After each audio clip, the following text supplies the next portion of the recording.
Hey everyone, thanks for checking out my second video. Got a lot of messages about the first video and decided we're gonna make this a more regular thing. The largest question I was asked based on that first video, especially now that we're getting to the end of the year, is, Adam, I really want to start investing. I want to start making sure we're making those decisions between me, my significant other, and our families to kind of get to that next level.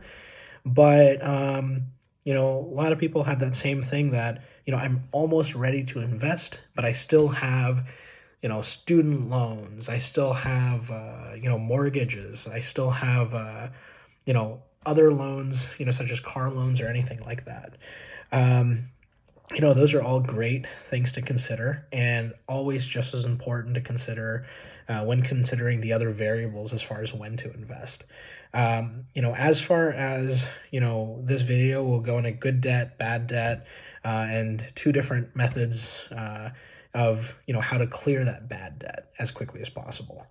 So, good debt compared to bad debt. What's the difference? I thought all debt was, considered bad debt. So good debt is debt that is used for leverage to increase either your earning potential. For example, leveraging, putting a down payment down on a house where, you're gaining that utility, but you want $1 million house and you're putting $250,000 into it. That's still considered okay debt or good debt. Or you're putting money into an investment property, which is what we focus on here, where, you might have gotten a net operating income, which we'll go into later in another video, or a cap rate of 6 or 7%, or your return on investment. But with a little bit of leverage, you're up at 10 or 12% pretty quickly. So that's good debt. Now, into bad debt, we're looking at things such as student loans, your car payments or car loans, and credit card debt. So, right off the bat, just want to let you know, credit card debt, that's probably the best debt to knock off first and then go after the other ones.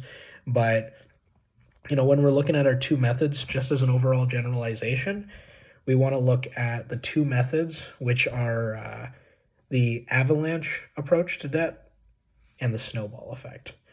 So, the avalanche method, we'll go into that first. That's considered the most financially stable model of how to eliminate debt. And that involves, taking whichever loan has the highest interest rate and going after that one first.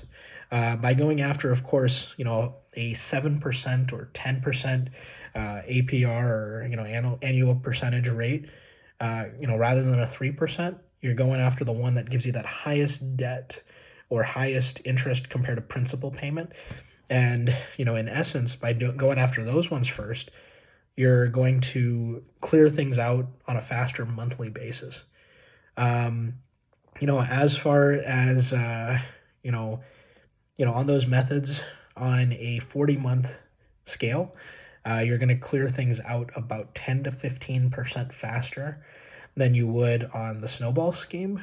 But at the same time, the percentage of people who are able to complete things using the avalanche approach are significantly less.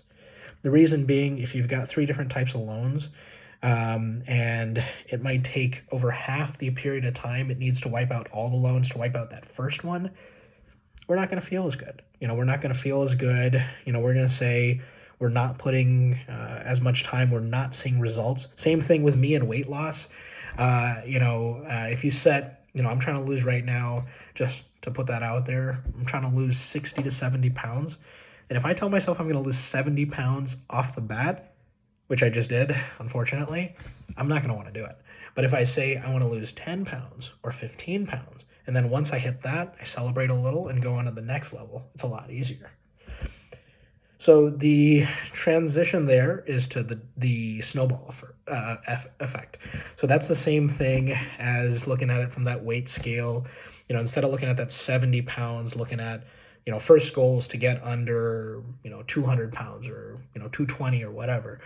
If you've got $100,000 in student debt and The first one, the one that's the least expensive, is $10,000. As soon as you wipe out one of your student loans or one of your debts, that first level, you've got two more categories, but all of a sudden you have all that surplus money available. Payments on that first one used to be $200 or $300 a month at minimum payments. All of a sudden that's wiped out. That $200 is just back in your bank account, which you are using, of course, to your student loans or your other loans. The other thing is, your loans and all that money you're putting into, I do highly recommend being a little bit more aggressive to them, just like our FIRE method.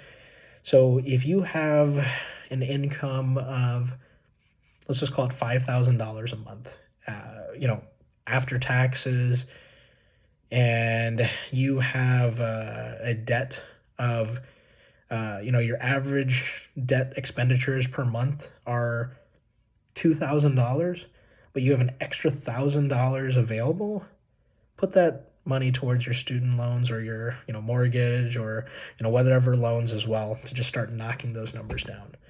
So that extra money that you have, it's not really extra money yet. If you think about it from interest rates on loans and other factors, you really are ending up losing money down the road. A car payment that has or a car loan that has a 10% interest level, your $100,000 car could be $150,000. So an extra $50,000 in interest if it's not done correctly.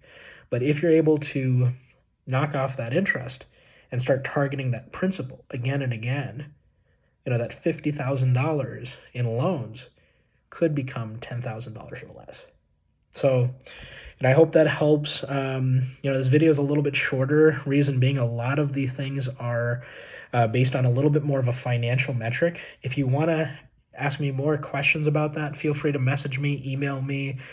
I will have a comparison chart that I'm going to be sending out, which is going to, it's going to be a little bit longer, a little bit more detailed, that anyone who requests it, I have no problem sending that over.